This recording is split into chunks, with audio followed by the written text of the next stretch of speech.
ginecólogos generales que suelen ser quienes en primera instancia ven a estas pacientes. Entonces, pues vamos a hablar sobre generalidades. Creo que es un tema bastante denso, que sería imposible verlo solamente en una hora. Creo que hay muchas vertientes que pueden partir de este tema. Entonces, pues bueno, vamos a iniciar. Entre los objetivos de la plática del día de hoy, principalmente creo que es aclarar definiciones, también saber la importancia del tema, la sintomatología de las pacientes, saber cómo se realiza el diagnóstico y el abordaje que tenemos que realizar en estas pacientes. Denme un segundito y regreso. Vuelvo a acomodar la pantalla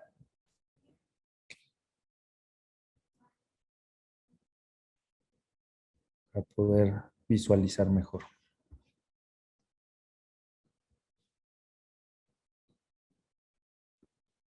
Listo, perdón.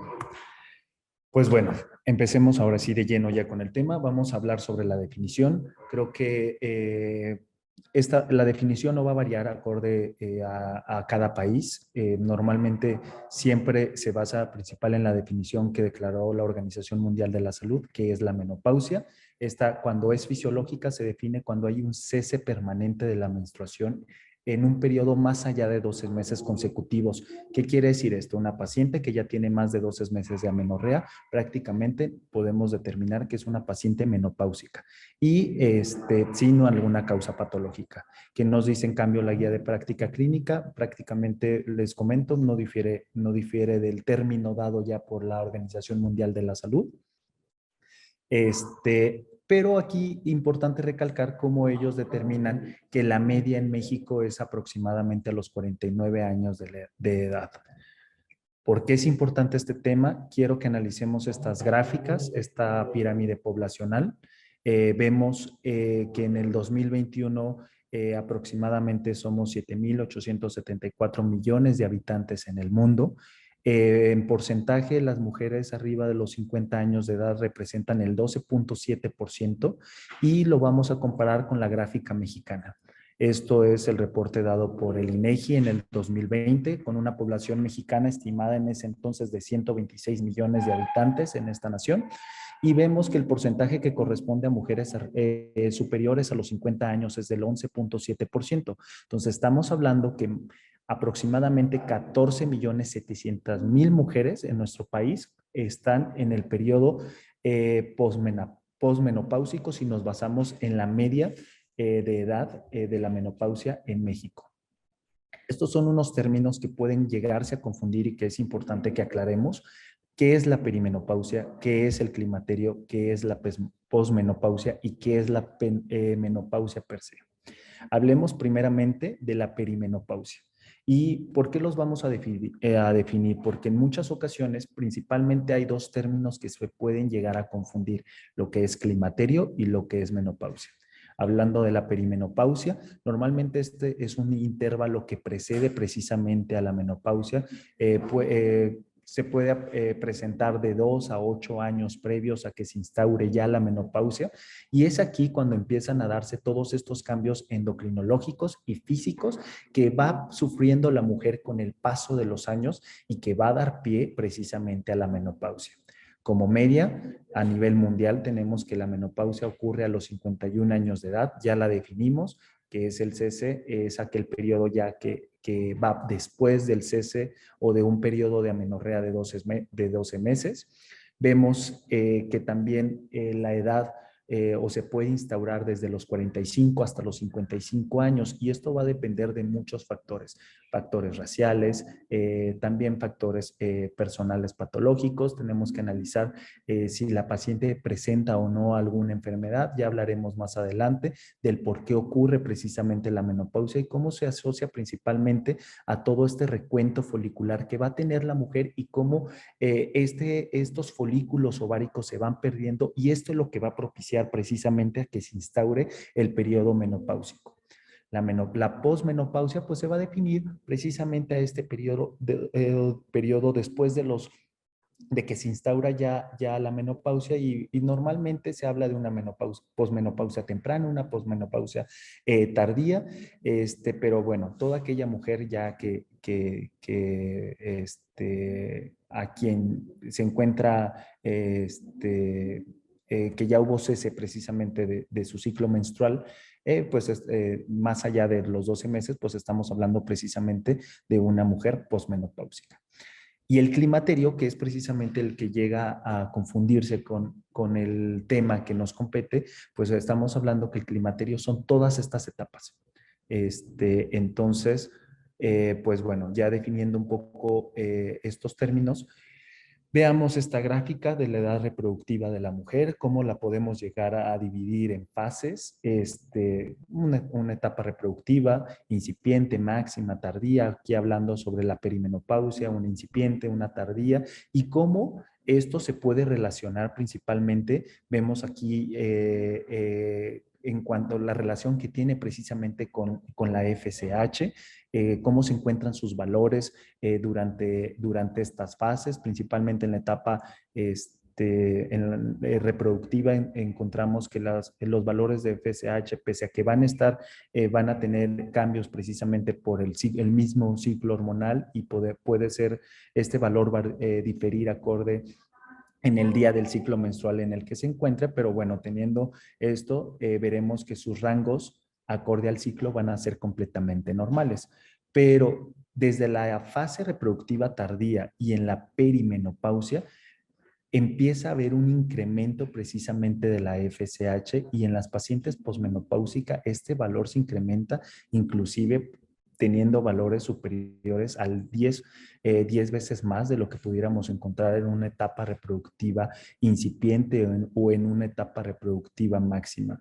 También veremos que existen algunas alteraciones que se ven menstruales, que se ven principalmente durante la perimenopausia, con alteraciones de los días del sangrado, con alteraciones del mismo ciclo menstrual, ya existiendo ciclos más largos, inclusive ciclos más cortos, y todo esto es completamente normal, es parte precisamente del crecimiento de la mujer en este caso. ¿Cómo se va a realizar el diagnóstico? Principalmente el diagnóstico se realiza tanto clínico como se puede realizar a nivel bioquímico. La mayoría de los casos pues suele realizarse meramente clínico y es un diagnóstico retrospectivo. Lo que les mencionaba, un periodo de amenorrea de 12 o más meses sin alguna causa que lo justifique. Y vemos aquí cómo los valores hormonales de FSH, por ejemplo, en la perimenopausia se encuentran arriba de 25 unidades internacionales y vemos cómo ya en la menopausia, cuando se instaura, estos valores pueden ser superiores a 40 unidades internacionales. A la par, vemos cómo se presenta esta disminución de estrógenos basándonos principalmente en el estradiol. Vemos cómo en la perimenopausia estos valores pueden llegar a ser ya menores a 40 picogramos por mililitro y en la menopausia como tal, pues encontramos valores menores a 25 picogramos por mililitro. ¿Cuál es la causa? ¿Cuál es el origen principalmente de la menopausia? Vamos a hablar de dos factores principales. Puede ser una causa completamente fisiológica, algo esperado en la edad reproductiva de la mujer, o iatrogénica. Entendamos en la parte fisiológica que las mujeres al momento de nacer, cada una ya tiene un recuento folicular con el que nace. Este recuento folicular no se incrementa, al contrario, se va disminuyendo con el paso de la edad. Una mujer cuando nace, en sus ovarios se encuentran entre 1 a 2 millones de folículos, pero al momento que llega la pubertad, encontraremos que la mujer solamente va a tener entre 300,000 y 500,000 folículos y son estos los que van a perdurar por toda su edad reproductiva. Durante todo este periodo reproductivo, la mujer puede llegar a tener entre 400 y 500 ciclos. Estos se van a replicar. Y en cada ciclo se tendrá un recuento folicular de aproximadamente entre 6 y 12 folículos primarios. pero entendamos que a la par encontraremos folículos secundarios que la razón de ser de estos folículos secundarios principalmente se relaciona a darle, digamos, un empuje más a los folículos primarios para que de esta forma se pueda liberar la célula sexual femenina. Aproximadamente estos óvulos potenciales, estos folículos secundarios pudieran llegarse a perder aproximadamente como 1000 folículos por mes. Y obviamente esta pérdida se va a ir acelerando conforme va incrementando la edad de los pacientes. Bueno, aquí les coloqué una imagen por este, vista en microscopio de cómo observan los folículos precisamente en su etapa cuando ya son reclutados. Un feto, bueno, aquí una información extra, un feto de aproximadamente 20 semanas puede llegar, tiene entre 6 y 7 millones de óvulos, pero vean cómo en el nacimiento existe esta caída precisamente de folículos a 1 o 2 millones que les mencionaba. En esta gráfica inferior podemos observar cómo esta reserva ovárica pues tiene una caída principal muy abrupta a partir de los 25 años y pues esto obviamente se debe principalmente a los ciclos menstruales, pero también encontraremos otros factores externos, factores ambientales que pudieran incrementar la velocidad con la que se van perdiendo estos folículos. Nuevamente aquí encontraremos entre las causas algunas causas fisiológicas, algunas causas patológicas y algunas causas iatrogénicas del por qué pudiera instaurarse una menopausia. Ya vimos que el principal factor pues es la edad, porque conforme va avanzando la edad de la paciente se van perdiendo estos folículos. Encontraremos también trastornos genéticos que están relacionados precisamente con la pérdida acelerada o bien o con un recuento folicular de nacimiento mucho menor que el de una mujer sana. Trastornos como el síndrome del X frágil, síndrome de Thorner, que son dos de los síndromes en donde encontraremos una falla ovárica de forma prematura, cuando encontramos precisamente un recuento folicular de nacimiento mucho menor al de la población general. Encontraremos también enfermedades autoinmunes como la tiroiditis, que se asocia precisamente a una pérdida folicular mayor y esto se puede estar asociado a esta liberación de hormonas por parte de la glándula tiroides que pudiera llegar a alterar también la función ovárica, incrementando per se el recuento folicular. Algunos tratamientos, ya hablando en la parte iatrogénica, como quimioterapia o radioterapia en aquellas pacientes, ¿no?, que se les pudo haber diagnosticado algún cáncer de mama de forma temprana, algún cáncer de ovario, que son sometidas precisamente a estos tratamientos en donde puede llegarse a producir un daño citotóxico tanto del material, tanto de la célula per se como del material genético, propiciando e incrementando esta pérdida folicular de forma muy temprana. Algunos trastornos metabólicos como la galactosemia, que se ha asociado precisamente a la pérdida folicular de forma temprana, algunas enfermedades como la endometriosis, tratamientos quirúrgicos por cualquier índole, ya sea por algún quiste ovárico se le realizó alguna resección o alguna torsión ovárica donde se realiza alguna oforectomía, en donde ya perdemos prácticamente la mitad o perdemos todos los folículos de ese ovario que se le realizó una resección quirúrgica. Cuando existe alguna castración química, por ejemplo en el cáncer de mama, cuando son pacientes que son diagnosticadas en etapas ya tardías o pacientes que son diagnosticadas en edades muy tempranas y que se pueden llegar a beneficiar precisamente de una castración química para reducir la recurrencia de estos tipos de cáncer. Vemos algunas toxinas, algunas muy instauradas realmente ya en nuestra sociedad, como el tabaco, que esto pues puede acelerar el agotamiento de esta reserva folicular, el estrés, la obesidad, algunos trastornos alimenticios como la anorexia, que también puede impactar directamente no solamente en la cantidad, sino en la calidad de los folículos que se están reclutando. Aunado a los términos que vimos anteriormente, también tenemos que que aclarar y poder determinar cuando es una menopausia prematura, una menopausia precoz o una menopausia tardía.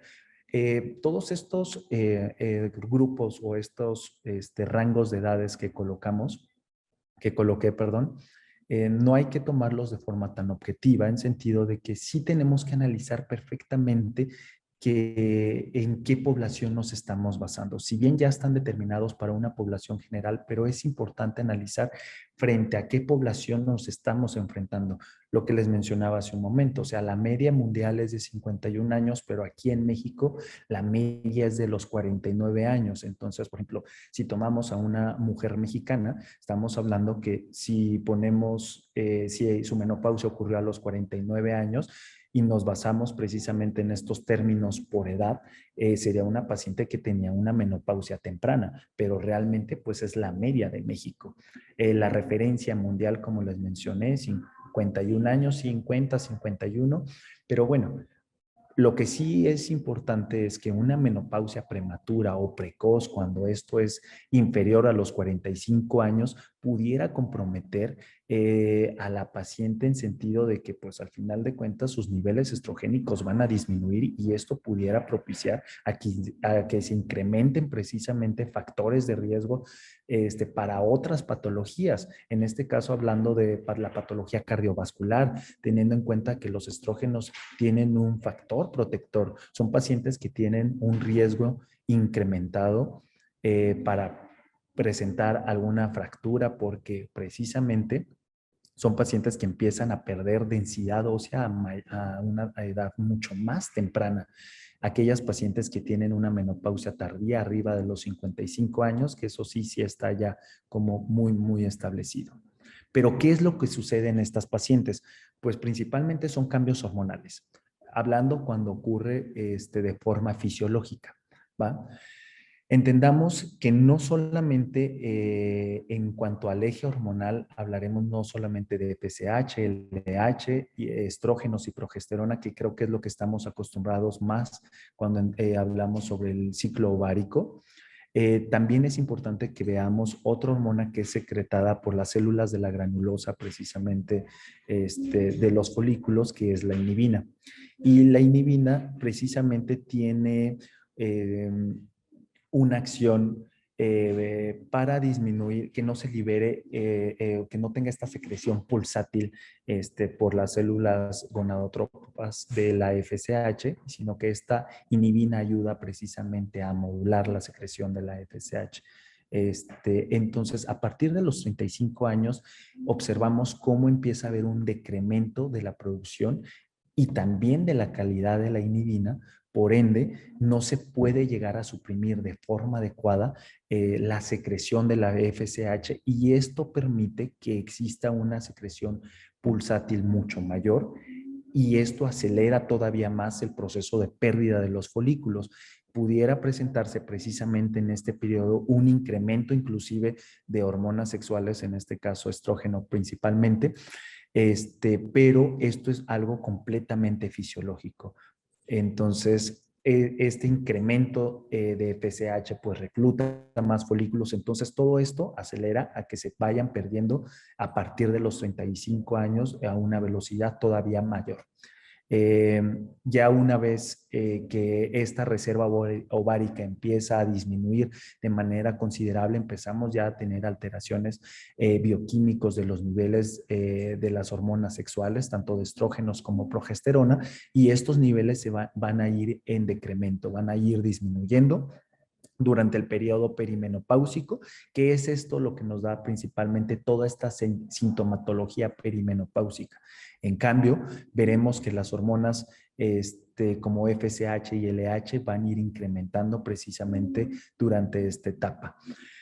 Otra de las observaciones que es muy frecuente en este periodo es cómo el índice estradiol y estrona se va modificando. Previo a la perimenopausia encontramos niveles de estradioles superiores a los de estrona, Pero en esta etapa y en la posmenopausia y durante la menopausia, la estrona prácticamente será la hormona estrogénica con mayores niveles, y esto se va a deber principalmente a esta conversión periférica y de testosterona y androstenediona, y la producción de tejidos periféricos, lo que nos va a dar sería el producto final sería la estrona, ya que el estradiol principalmente se produce en ovario. Hablando de sintomatología, la sintomatología realmente es muy compleja. Tendremos alteraciones menstruales, tendremos alteraciones vasomotoras, trastornos psicológicos y mentales, disfunción sexual, eh, cambios en piel, y todo esto se va a deber principalmente a este decremento de hormonas sexuales. En cuanto a cambios, la principal sintomatología que se puede llegar a observar principalmente en este grupo de pacientes son los bochornos, pero tenemos que aprender a definirlos.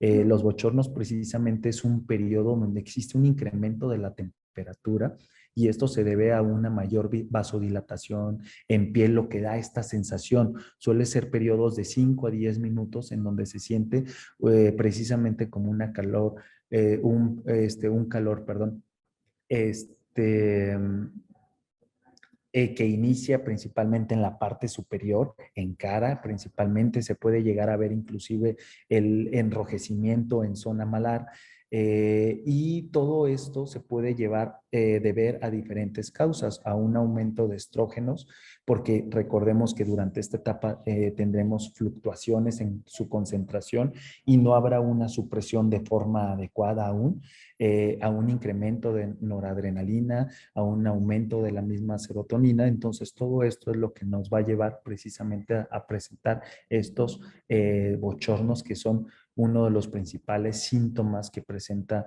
las mujeres perimenopáusicas, o inclusive ya una vez instaurada la menopausia en el primer año posterior a ello.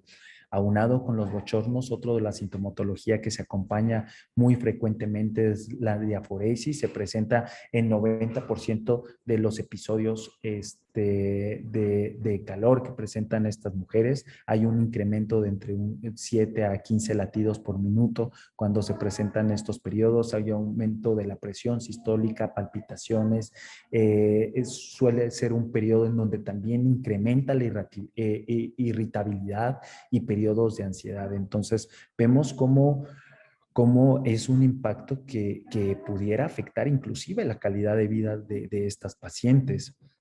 Y estos mismos bochornos pueden asociarse a trastornos de sueños en un 30-40% en estas pacientes, y estos trastornos de sueños pues pudieran llevarnos a más afección en la parte del psique de la paciente.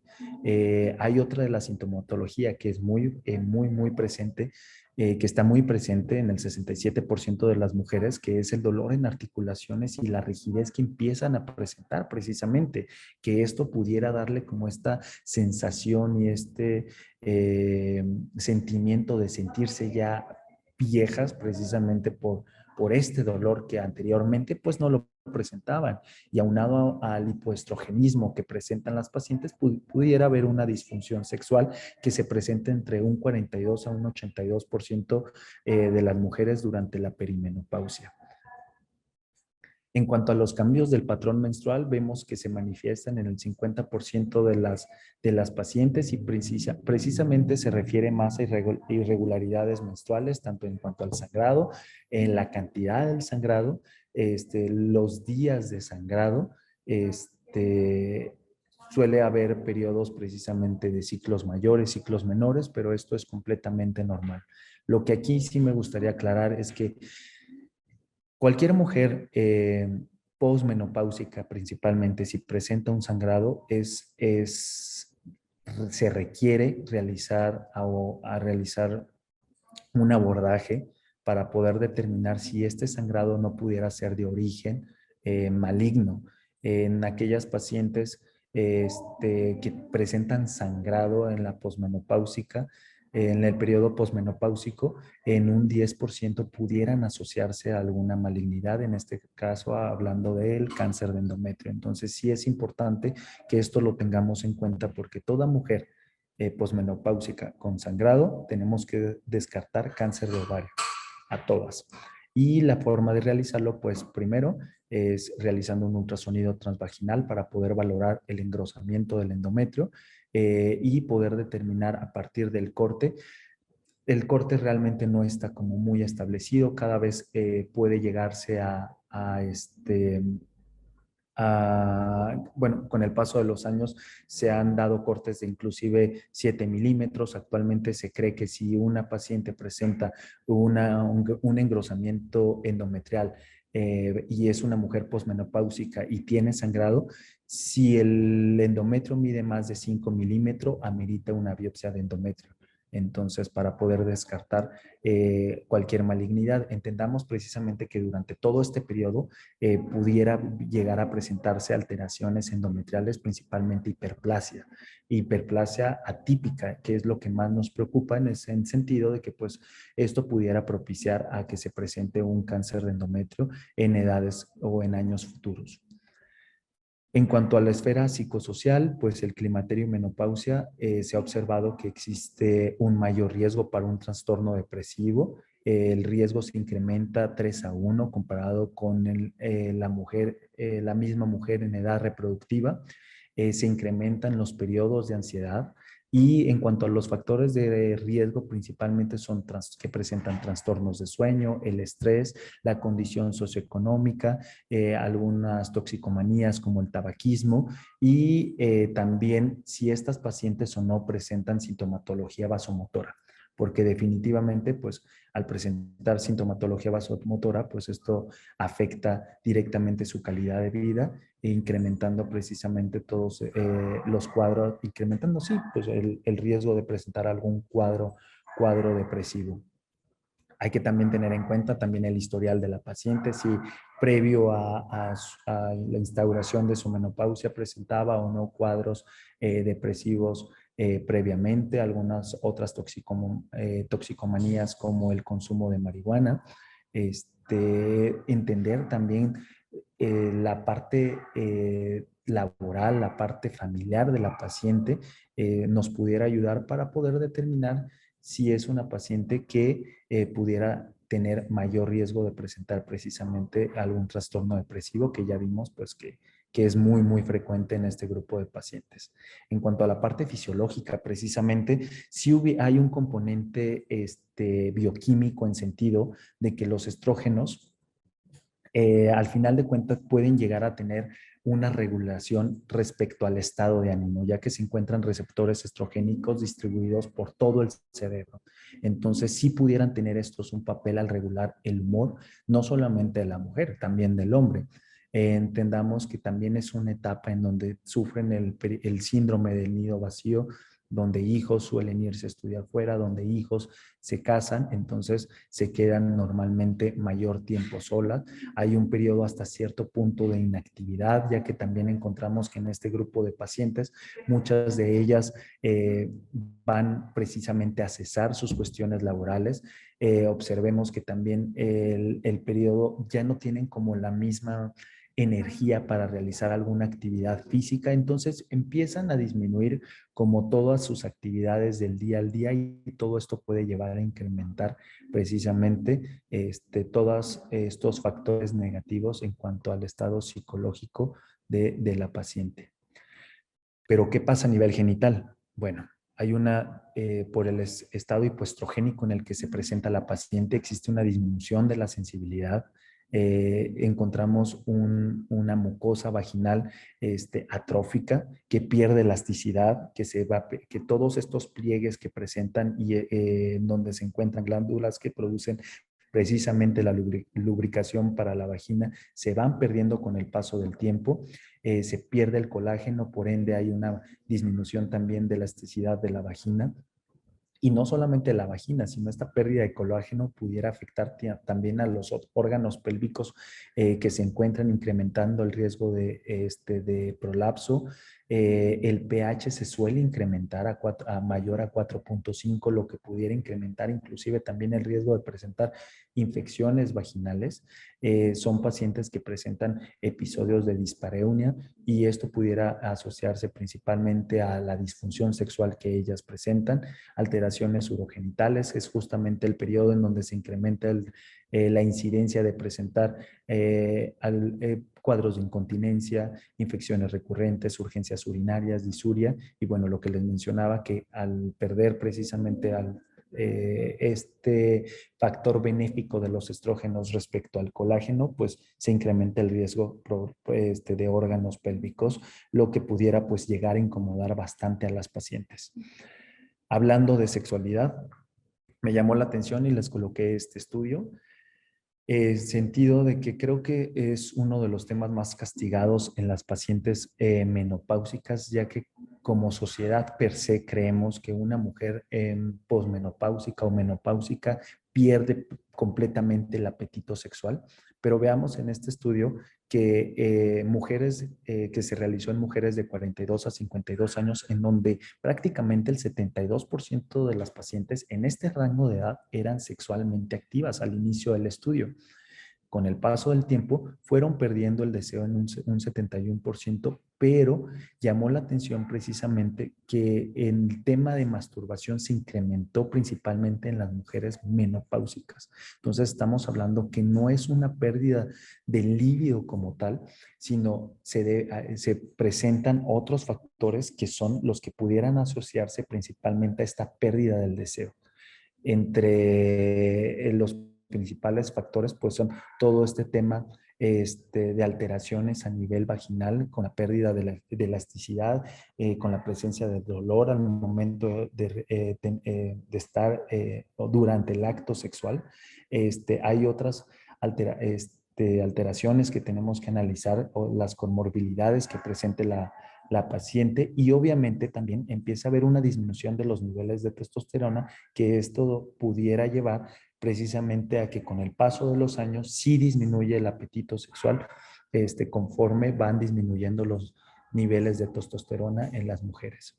Puse esta tabla en donde vamos a ver los niveles hormonales, por ejemplo, estradiol, testosterona, androstenediona, en mujeres en edad reproductiva, en mujeres menopáusicas, pero me llama la atención y quise compartirlo con ustedes principalmente para que veamos cómo una menopausia iatrogénica puede llegar a afectar todavía más que una menopausia fisiológica. En una menopausia fisiológica encontramos niveles de testosterona más del doble que una menopausia iatrogénica. Entonces, sí es importante también tener esto en cuenta porque probablemente aquellas mujeres que a los que se les produjo una menopausia, pues vayan a tener mucho más alteraciones en cuanto a la parte sexual que una mujer que tuvo una menopausia de forma espontánea. En cuanto al decremento en el interés sexual, pues vemos la salud, que tenemos que analizar la salud física en general de la paciente, causas psicológicas y pérdida de la práctica, el contexto cultural precisamente porque aún tenemos estos tabús de que ya llega la mujer a cierta edad y a partir de ahí ya no se le permite disfrutar su sexualidad de una forma tan abierta y esto es meramente cultural, es algo que tenemos que ir modificando nosotros como prestadores de servicios de salud, tenemos que hacerlas sentir cómodas y tenemos que hacerles sentir que ellas pueden seguir viviendo su sexualidad pese a la edad que tengan. Pero hay algo que nunca tomamos en cuenta, que son las disfunciones sexuales masculinas. ¿Por qué? Porque en porcentaje es más probable que se presenten disfunciones sexuales masculinas que femeninas. En comorbilidades, por ejemplo, diabetes, hipertensión, insuficiencia renal, pudieran esto asociarse a disfunción eréctil, por ejemplo, diabetes mellitus se puede asociar en un 20%, en aquellos pacientes que presentan una insuficiencia renal en un 70%. Entonces, no es tanto que la disfunción sea de la mujer, sino que es del hombre y esto lleve a una pérdida de la práctica y con el paso del tiempo pues llegará a una pérdida del deseo sexual, pero no fue por tema de la mujer, sino aquí fue más asociado a que el hombre presentó la disfunción sexual primero y pues cuando son en este caso pues parejas, es donde se pudiera llegar a afectar directamente pues en el líbido de la mujer. En cuanto a sintomatología, tenemos que entender que los estrógenos confieren hasta cierto punto un estado cardioprotector y cuando estos empiezan a disminuir, vemos que presentan alteraciones tanto en lípidos en este caso, pues existe un decremento de los niveles de HDL y por ende incrementa niveles de LDL. Entonces, esto pudiera incrementarnos el riesgo de presentar algún evento cardiovascular. El riesgo coronario se estima que se duplica alrededor de los 60 años y esto es meramente por esta alteración de lípidos que se va presentando con el paso del tiempo. Y como les mencionaba anteriormente, o sea, existe una reducción precisamente también de la actividad física, lo que pudiera llevar a un incremento del peso, a un incremento en la resistencia a la insulina o a incrementar el riesgo para presentar alguna otra enfermedad crónico-degenerativa como hipertensión o un síndrome metabólico per se. Teniendo en cuenta que también con el paso de la edad se empieza a tener una disminución del metabolismo y esto, pues, por ende, nos lleva también a que se requiera que nuestras necesidades calóricas cada vez sean menores con el paso del tiempo. Y si se tienen malos hábitos alimenticios, pues puede presentarse precisamente, pues, cuadros de obesidad, pues, bastante importantes. Respecto al metabolismo óseo y la afección que tiene precisamente el periodo de la menopausia, yo creo que esto es algo que en ocasiones no tomamos muy en cuenta, pero que sí es algo que tenemos que analizar. ¿Por qué? ¿Qué pasa con la masa ósea cuando una mujer empieza a disminuir sus niveles de estrógenos?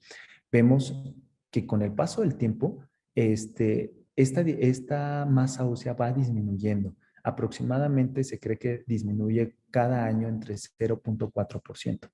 Pero ¿qué pasa cuando la mujer entra en la menopausia? Esta velocidad se incrementa a un 2, a un 5%. Y esto ocurre principalmente en los primeros 5 y 10 años de que se instaura la menopausia.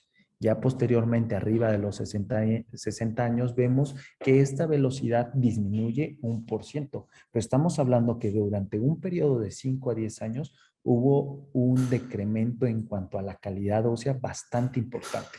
Y esto se debe principalmente a que se incrementa la resorción ósea y no se llega a compensar en la formación de hueso nuevo. Por ende, se presentan patologías como osteoporosis o osteopenia que incrementa todavía el riesgo de presentar pues alguna fractura de huesos largos o en este caso pues, de pelvis, que yo creo que es uno de las complicaciones principales que pueden llegar a presentar a aquellas pacientes que tienen alguna menopausia precoz, que empiezan a presentar precisamente estos cuadros de osteoporosis, osteopenia a edades mucho más tempranas y pues obviamente esta disminución de la calidad ósea es mucho mayor comparado con una mujer que sufre una menopausia de forma óptima, por así decirlo, a los 50, 51 años. Entonces, ¿qué tenemos que hacer con la paciente menopáusica? Pues la clave, todos lo sabemos, es una buena anamnesis y una exploración física. ¿Por qué?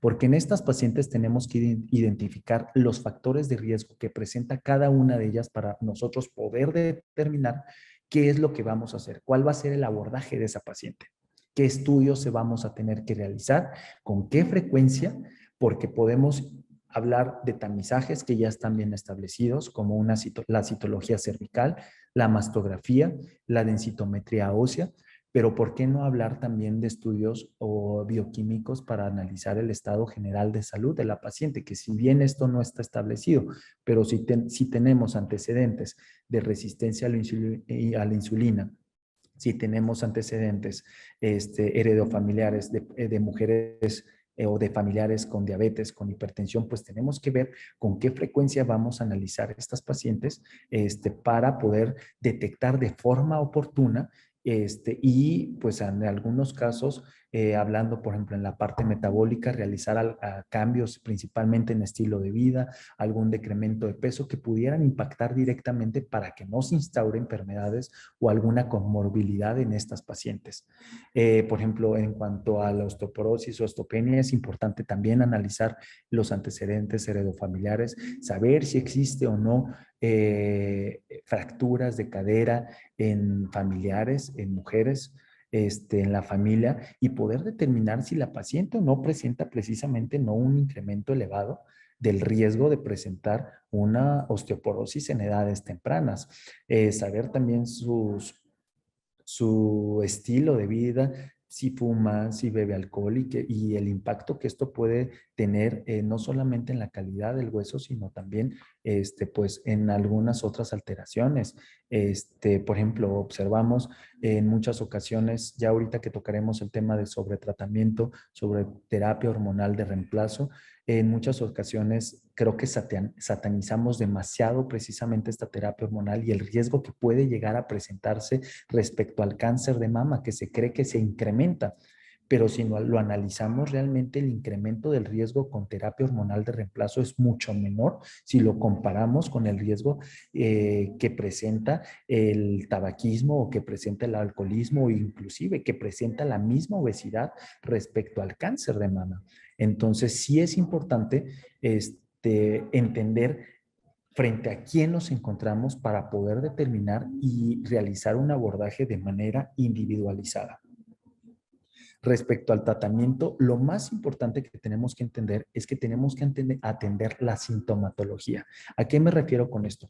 No es una receta médica, no todas las pacientes requieren el mismo tratamiento. Habrá aquellas pacientes donde solamente tengan síntomas urogenitales sin presentar síntomas vasomotores. Entonces, estas pacientes pues no se van a beneficiar de una terapia de reemplazo hormonal oral, por así decirlo. Puede ser tópica a nivel local solamente para mejorar precisamente todas estas alteraciones urogenitales. Pueden ser desde crema de estrógenos para mejorar precisamente la calidad de la mucosa vaginal, que vuelva a regresar a ser vuelvan a regresar las paredes vaginales a tener elasticidad, a que tenga una adecuada lubricación, pero pues aquellas pacientes que presenten síntomas vasomotores, pues se van a ver beneficiadas precisamente de tratamiento hormonal, ya sea oral o bien en este caso parches. Podemos encontrar estos tratamientos hormonales que pueden ser solo estrógenos o combinados estrógeno y progesterona. Normalmente se tiende más a que el tratamiento sea hormonal combinado en sentido de que el progestágeno al final de cuentas nos ayuda precisamente a proteger o evitar el riesgo que puede dar el estrógeno per se para cáncer de endometrio, ya que como sabemos, incrementa el grosor, hace un endometrio proliferativo y pues esto nos pudiera llevar a presentar alguna alteración de alguna hiperplasia endometrial. Entonces, de preferencia siempre en cuanto a la terapia hormonal de reemplazo, sí se prefiere el tratamiento hormonal combinado. Pero también encontraremos tratamiento no hormonal que es bastante útil y actualmente se han estudiado cada vez más, principalmente los antidepresivos. Y se ha observado, por ejemplo, en el caso de la venlafaxina, que puede llegar a mejorar inclusive hasta los síntomas vasomotores sin necesidad de recurrir al tratamiento hormonal. Entonces suelen ser tratamientos que a las 6 semanas de haberse iniciado vemos ya sus beneficios y sí es importante que esto se continúe en 6 o 12 meses posteriores a la mejoría de la clínica para que podamos obtener pues un beneficio todavía mucho más marcado. Hay algunos otros tratamientos como la gabapentina, la clonidina, que también parecieran mejorar precisamente todos estos síntomas vasomotores. Entonces, sí es importante entender qué es lo que le afecta más a la paciente. Si nos encontramos con una paciente que suele tener episodios meramente depresivos o alteraciones o trastornos psicológicos, pues nos vamos a tener que apoyar precisamente de un experto en el tema, algún psicólogo, un psiquiatra que nos permitan y nos ayuden ya sea por terapia cognito-conductual, con tratamiento como los antidepresivos que mencioné, que pudieran mejorar precisamente estos síntomas. Si hablamos de síntomas vasomotores, pues bueno, ya vimos que el tratamiento hormonal puede llegar a producir una mejora en un 75% de estas pacientes. Si hablamos solamente de alteraciones urogenitales, pues bueno, solamente daremos tratamientos tópicos. Habrá aquellas mujeres que solamente tengan alteraciones en piel, bueno, nos apoyaremos en su momento solamente del dermatólogo. O sea, no quiere decir que toda mujer posmenopáusica requiera tratamiento hormonal de reemplazo. También encontraremos otros tratamientos no farmacológicos que suelen ser bastante útiles y que se han observado que llegan a mejorar de una manera significativa los síntomas de las pacientes, como los fitoestrógenos, las isoflavonas, cambios en el estilo de vida, como les mencioné, por ejemplo, un decremento del peso. En este caso, el yoga se ha observado que llega a tener un impacto bastante considerable en este grupo de pacientes. La terapia cognitiva conductual que les mencionaba, inclusive hasta casos de hipnosis que puede llegar a tener un impacto bastante importante para mejorar la sintomatología. Entonces, lo que les mencionaba ahorita, como el 75% de las pacientes con terapia hormonal ha demostrado un beneficio y mejoría de sus síntomas, pero aquí voy a colocarles precisamente algunas contraindicaciones y dejamos estas contraindicaciones porque cada vez pues sale más información sobre la terapia hormonal.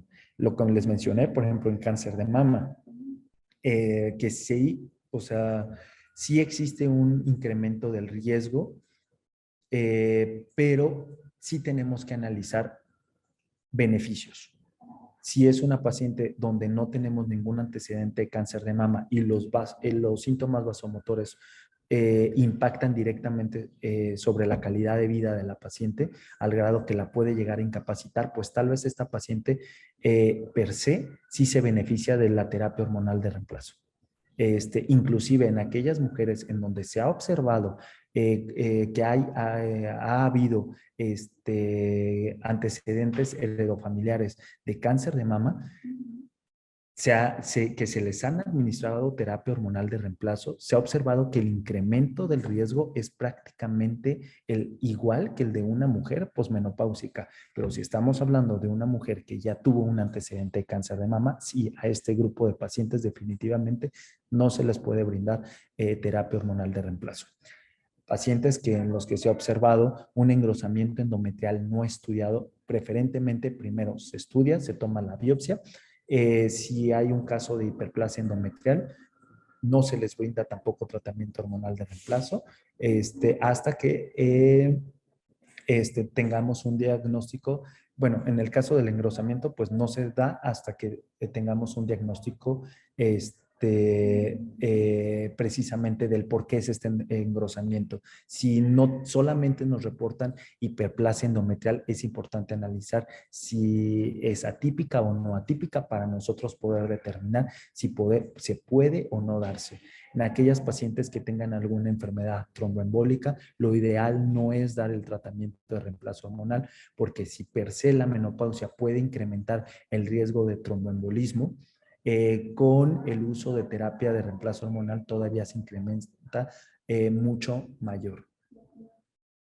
Y, por ejemplo, hablábamos hace un momento sobre osteoporosis y osteopenia. Esto solamente es una recomendación. En mujeres precisamente posmenopáusicas sí podemos dar una suplementación precisamente de vitamina D. Estamos hablando que los requerimientos en este grupo de pacientes son 800 unidades internacionales y de calcio son 1,200 miligramos por día.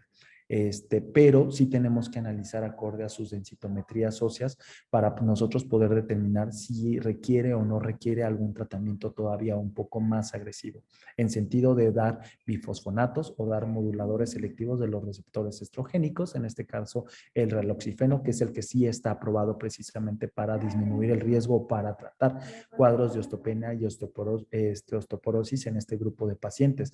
En cuanto a los bisfosfonatos, pues principalmente el alendronato es el que más he estudiado en este grupo de pacientes.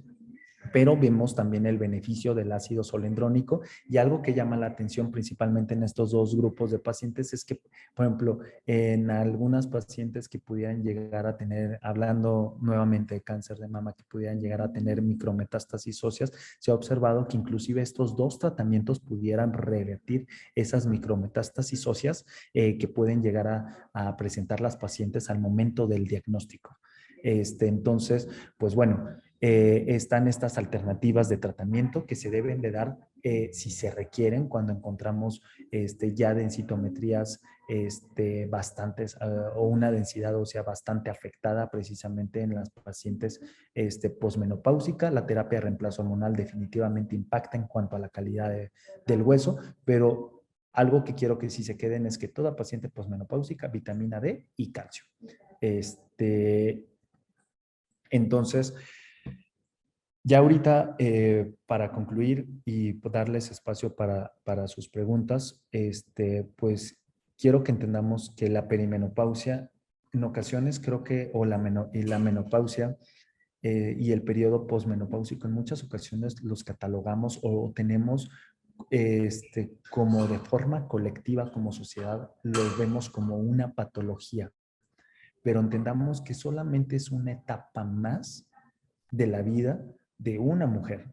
Entonces, durante esta etapa existe una vulnerabilidad y esta vulnerabilidad se puede deber principalmente a todos estos cambios, tanto fisiológicos como psicológicos y en la parte social que van ocurriendo en esta etapa de la mujer.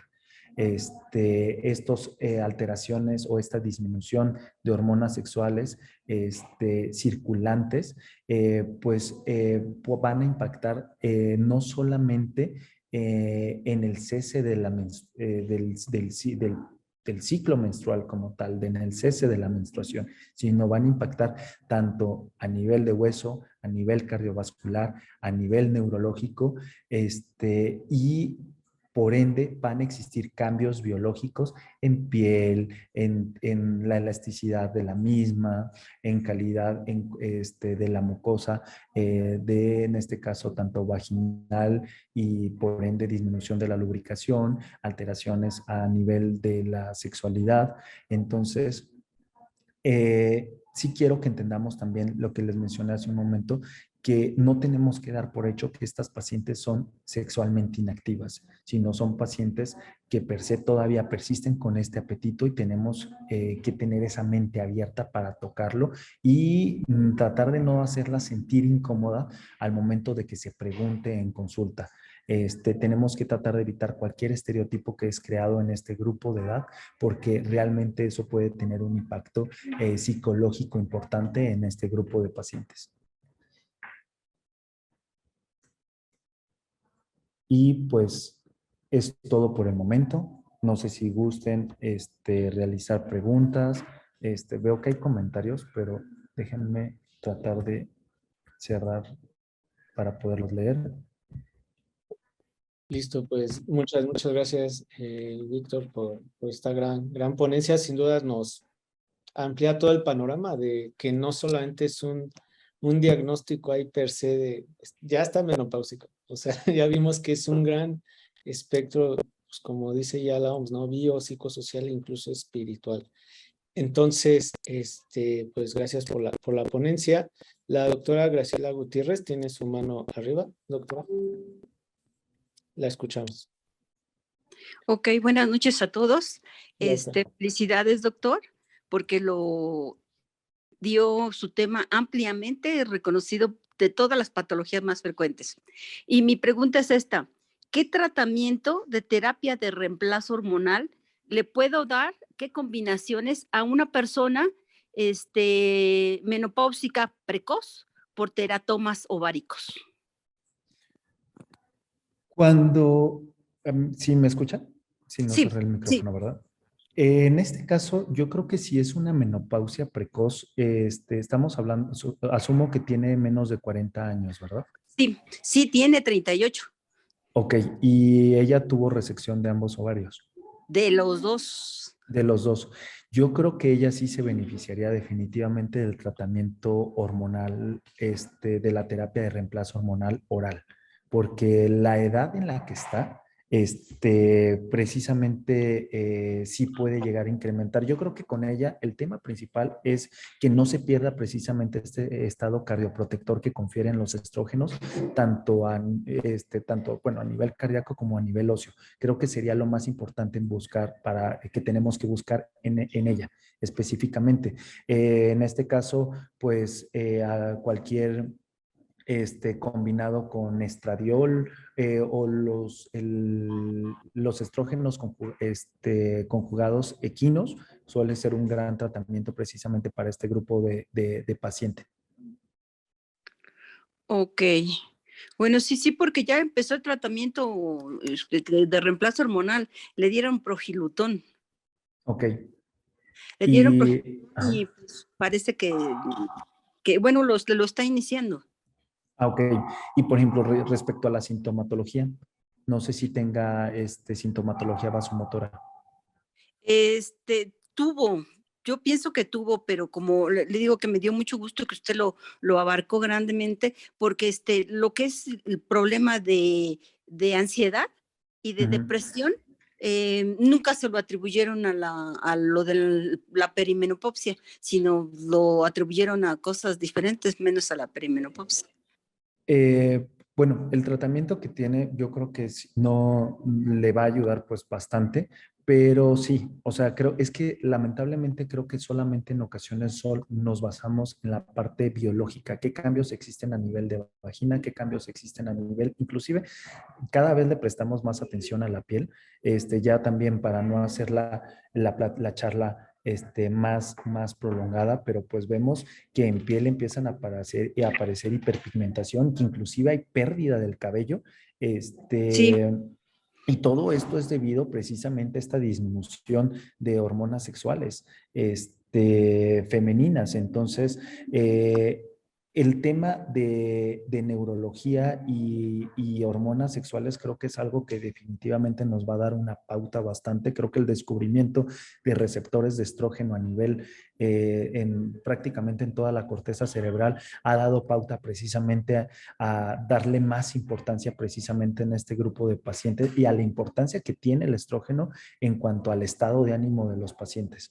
Porque sí, anteriormente creo que todo se atribuía al nido vacío en muchas ocasiones o al hecho de la edad per se. Es que va creciendo y ya se está deprimiendo cada vez más, pero no, creo que es una etapa más precisamente, una etapa más que se ve afectada por la alteración hormonal que presentan las pacientes. Entonces creo que ya pues valorar tal vez inclusive iniciar algún antidepresivo, alguna valoración psiquiátrica que pueda apoyarle porque definitivamente pues cualquier trastorno psicológico pues impacta completamente pues en la calidad del día al día. ok. Muchas gracias, doctor. Sí, de nada, de nada, de nada. Aquí, bueno, leo una pregunta. Respecto a la prescripción de la vitamina D y el calcio, realmente no hay una edad per se. Realizaron una pregunta en el chat donde dice, ¿hasta qué edad es recomendable la prescripción de vitamina D y calcio? No hay una edad como tal para nosotros poder determinar de no administrar precisamente vitamina D y calcio. Se puede dar prácticamente durante toda la vida, pero ojo, yo creo que sí también hay que analizar también aquí, siempre por eso les digo, hay que analizar todo el contexto, porque si estamos hablando con una paciente que puede llegar a presentar litiasis renal, pues tal vez esta paciente no podemos darle como tanto suplementación de calcio o nos tendremos que ir en cantidades todavía menores, pero teóricamente puede administrarse pues durante toda la vida de la paciente. Y realizaron aquí otra pregunta. ¿Por cuántas semanas o periodos menstruales es normal las irregularidades menstruales? Este, Creo que, bueno, yo creo que más bien aquí hay algo que hay que entender respecto al ciclo y siempre lo digo, creo que la forma más más fácil de determinar si un ciclo es normal o normal es basarnos en el ciclo utópico de 28 días, y si a este le sumamos más menos 7 días, yo creo que en ese rango pudiéramos considerarlo completamente todavía normal. Ya si supera o disminuye precisamente que el ciclo sea de menos de 21 días o de más de 35 días, pues pudiéramos estar hablando de alguna alteración precisamente de los mismos. Y levantaron las manos Lismailín, perdón. Listo. Sí, la doctora Lismailín Valdés levantó la mano y bueno, antes de su comentario, quiero decirles a todos que estas ponencias se les puede generar constancia internacional con aval del Japanese Medical Institute. Les dejé el link en el chat para buscarlos el día de mañana y darles la orientación. Entonces, Liz, te escuchamos. Nada más, ya, listo. Bueno, no te escuchamos, pero ya abriste el micrófono.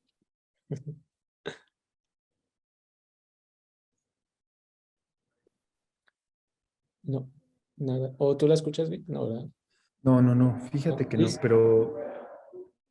Hola. Hola. Hola, listo.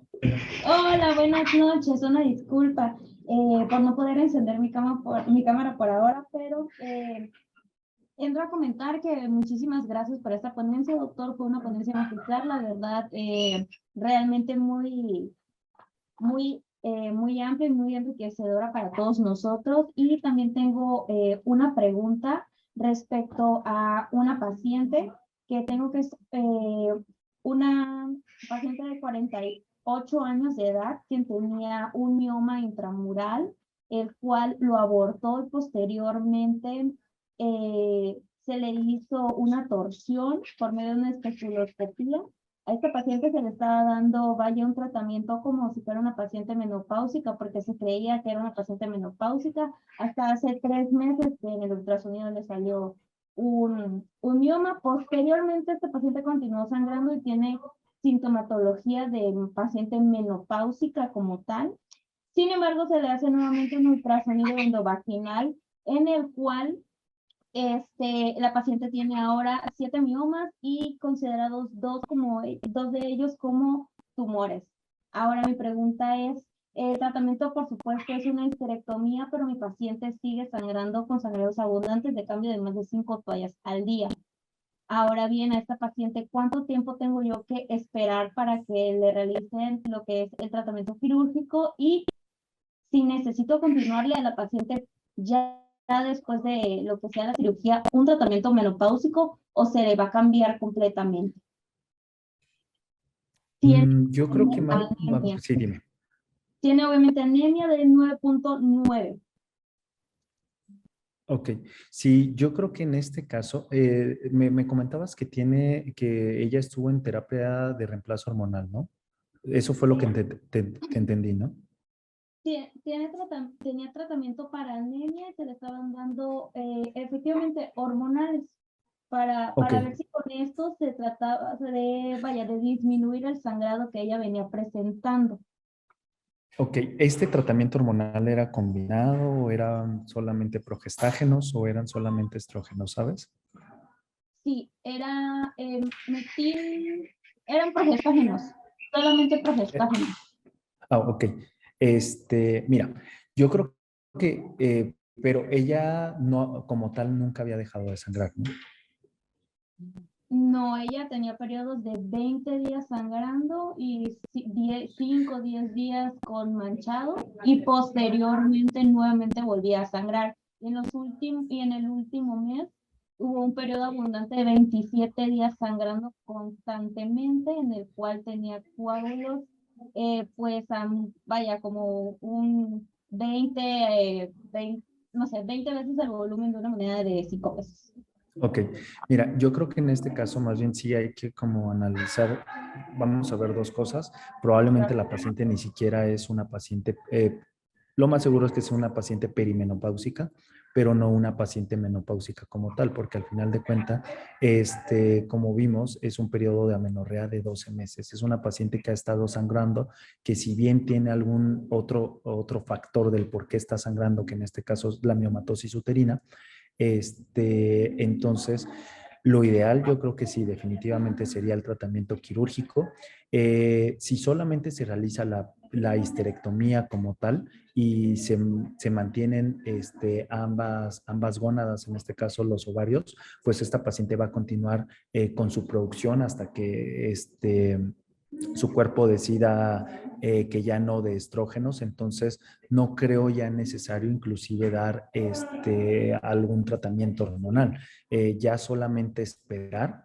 Obviamente, pues al realizar la histerectomía cesarían completamente los sangrados, esperar a que esta paciente, si llegara a presentar algún síntoma vasomotor o algún otro síntoma relacionado precisamente a la menopausia, pues ahí ya valorar si requerirá o no alguna terapia de reemplazo hormonal.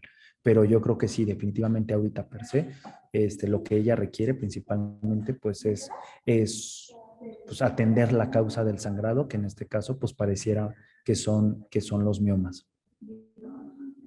Por supuesto. Y, por ejemplo, hablando de esto, el tiempo sería inmediato hacer lo que es la ejecución de la cirugía, ¿verdad? Debido a que ella Perdón, no ha dejado de sangrar. ¿me repites nuevamente?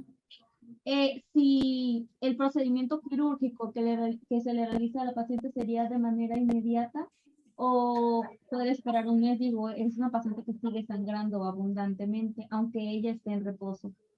Yo creo que sí, lo ideal sería lo más pronto posible, nada más en cuanto presente las condiciones adecuadas, que tenga un adecuado estado hemodinámico y que no haya ninguna otra complicación, que se realice, o sea, que se estabilice y ya posterior realizar la cirugía, pero sí, porque al final el cuadro anémico como tal, pues nunca se va a resolver si no se resuelve la causa del sangrado. Ok, muchísimas gracias, doctor, por responder mi pregunta y agradezco, por supuesto, que me la haya respondido tan amablemente y pues yo sé que fue un poco extensa y agradezco enormemente que se haya tomado el tiempo. Muchísimas gracias, buenas noches a todos. Buenas noches, no te preocupes.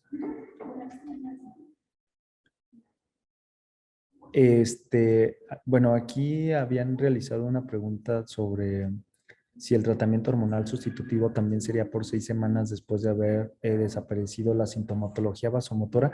Yo creo que en este caso sí tendríamos que analizar, porque por ejemplo, hace rato que comentaron sobre el caso de una menopausia precoz, probablemente esta paciente sí se beneficie por un periodo mucho más prolongado que una paciente que solamente, que ya tiene 53 años, 54 años y presenta los síntomas vasomotores, pues tal vez en estos casos se prefiera realizar periodos de terapia hormonal de reemplazo mucho más cortos.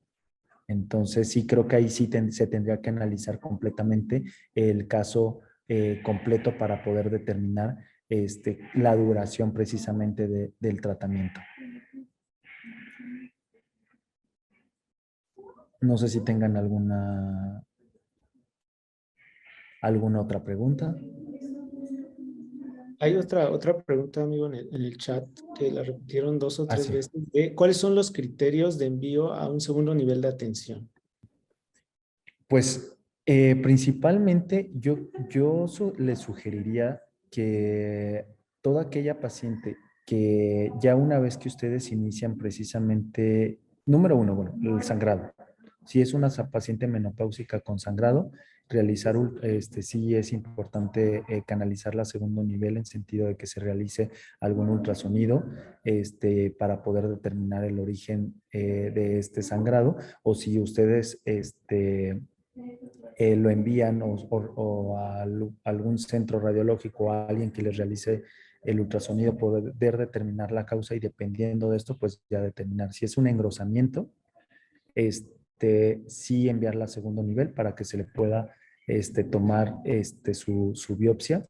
Si son miomas, pues bueno, también.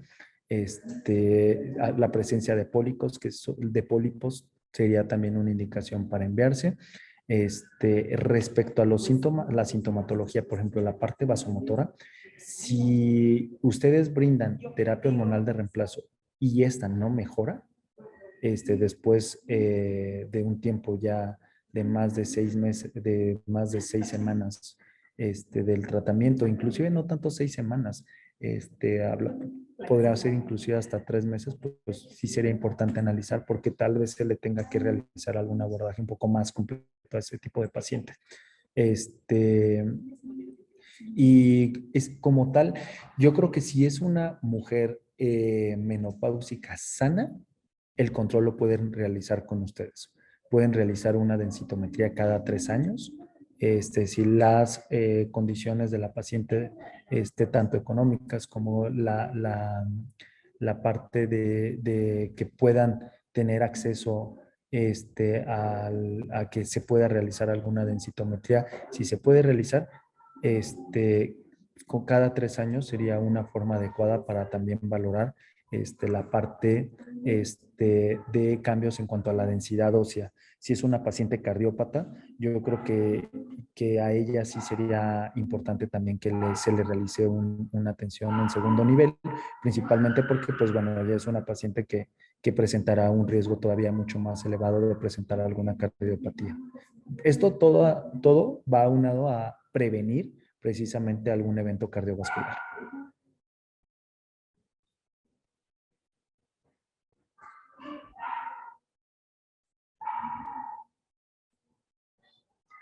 Y aquí, bueno, supongo que es sobre el caso de que si la paciente con anemia cesara de menstruar, que si se podría quedar, supongo que sin la cirugía, en este caso del caso que se comentó previamente.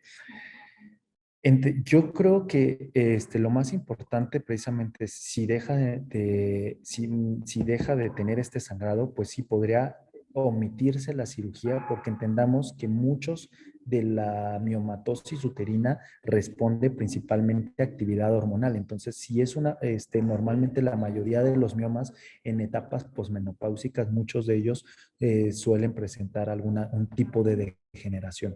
Entonces, pues ya tal vez en estos pacientes, pues no sea tan necesario. Si ya el problema principal, que era el sangrado, paró, lo más probable es que estos miomas se vayan a degenerar con el paso del tiempo.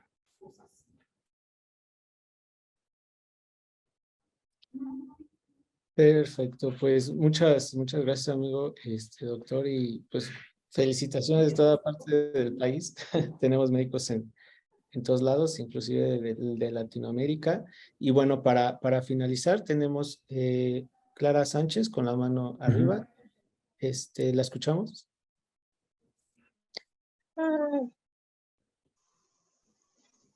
Buenas noches. Una pregunta para Hola, buenas noches. el doctor. Me gustaría saber, Dígame. ¿usted qué opina? Bueno, yo le diría melasma que tengo en mi cara y me han dicho que por el hígado, que por los riñones, que por problemas hormonales. Me gustaría saber usted realmente qué opina.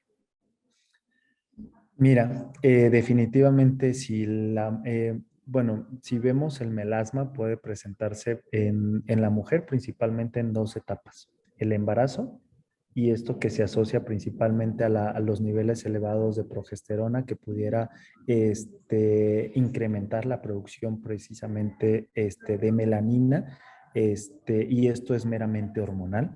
En muchos casos, después de que culmina el embarazo, puede haber una disminución precisamente de la pigmentación que se produce durante esta etapa, y la segunda etapa precisamente es la menopausia, pero esto está más asociado principalmente a que la piel per se pierde su calidad por completo, y esto es meramente responsabilidad de la hormona, ¿va? De la disminución hormonal. Entonces, mi única sugerencia en estos casos, que es algo que también cada vez les hacemos más hincapié a este grupo, a estos dos grupos de paciente, es la fotoprotección.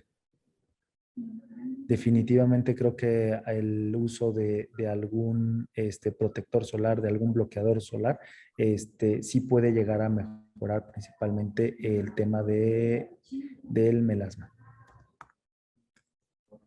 Y esto, bueno, ¿realmente se quita o ya no? Híjole, si digamos que si empieza a adquirir precisamente estos hábitos como de colocarse protector solar todos los días, cada 4 horas, pudiera llegar a disminuir, pero como tal desaparecer, creo que solamente ahí con ayuda tal vez de algún dermatólogo, con algunos tópicos, pudiera mejorar, inclusive desaparecer. Pero por sí solo, no. Inclusive es muy frecuente que con el paso de los años, pues también empiezan a aparecer manchas hiperpigmentadas en las manos y eso es completamente, pues parte del mismo deterioro que va sufriendo el cuerpo.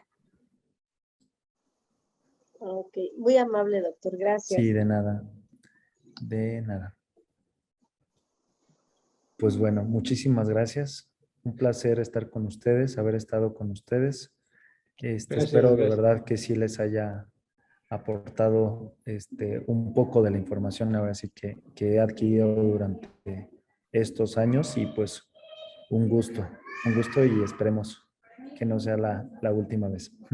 Que así sea, amigo, que estemos más tiempo por aquí colaborando. Y bueno, piden tus datos de contacto para Ah, una sí. cita, para consulta. Entonces, si tienes por ahí una tarjetita, la puedes proyectar sin problema. Sí, sin problema. Bueno, mi consultorio, yo creo que se los dejaré en el chat. Ok. Mi consultorio está aquí en la Ciudad de México, en el Hospital Español, es el consultorio 603. Ahorita en un momento les dejo todos mis datos, para que quien guste, pues bueno, estaré atento y sería un placer atenderlos.